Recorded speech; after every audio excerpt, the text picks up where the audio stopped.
Sometimes watching Def Leppard perform to adoring crowds of the American Body Beautiful, it's easy to forget the band themselves are English, and Sheffield steel at that. During the 80s, their soaring anthemic pop rock took the world, and America in particular, by storm. 1983's Pyromania spent 92 weeks in the US charts, selling 6 million copies in that country alone. It was kept off the top spot only by Michael Jackson's Thriller. Nothing, however, would keep its follow-up off the top. 1987's Hysteria would sell 10 million copies and see the band become the first ever to sell more than 5 million copies of 2 consecutive albums in America. This success carried a heavy price, and some have said that with Def Leppard, triumph and tragedy walk hand in hand, but the band remained unbowed.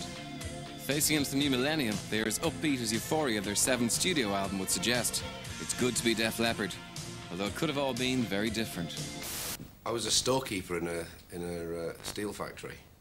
I used to work in the basement, so I was responsible for buying everything in the factory, from grinding wheels that were the size of truck tires to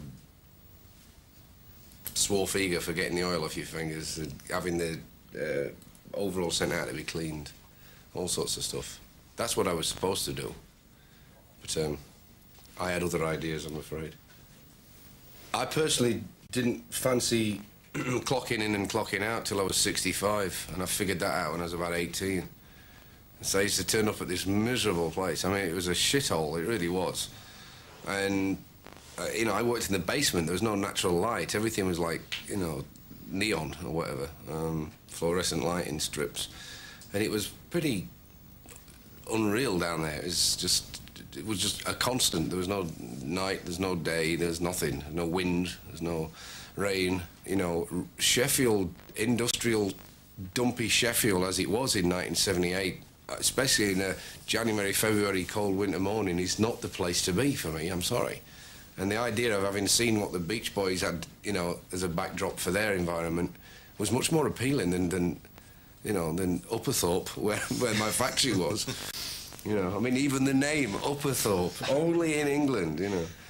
That's, it had its plus points, because I wrote the entire lyrics of the first album down there, which was useful, you know, because I used to hide. We'd be doing gigs and stuff, and we were just playing local, like around Sheffield, and I used to go to sleep. You know, we'd not get home till 3 in the morning, and have to be at work at 7. And I used to get down there and I'd not had any sleep, and fall asleep in the back of the basement on all the dirty overalls and just cover myself up with, like, rags, and they could never find me.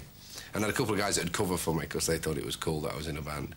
So I got away with murder, but after 4 years of working there, I actually got fired eventually for playing cricket in the basement with a piece of wood and like one of these Bakelite knobs, just like top of a gear stick, that they use for all the machine handles. They wear out quick, and then we played cricket with them, and I got fired. Well, I got asked to leave, so I did, and then I got a job as a van driver for 8 months, which came in useful because I got to take the van home, and we used to use it for taking all the gear to gigs.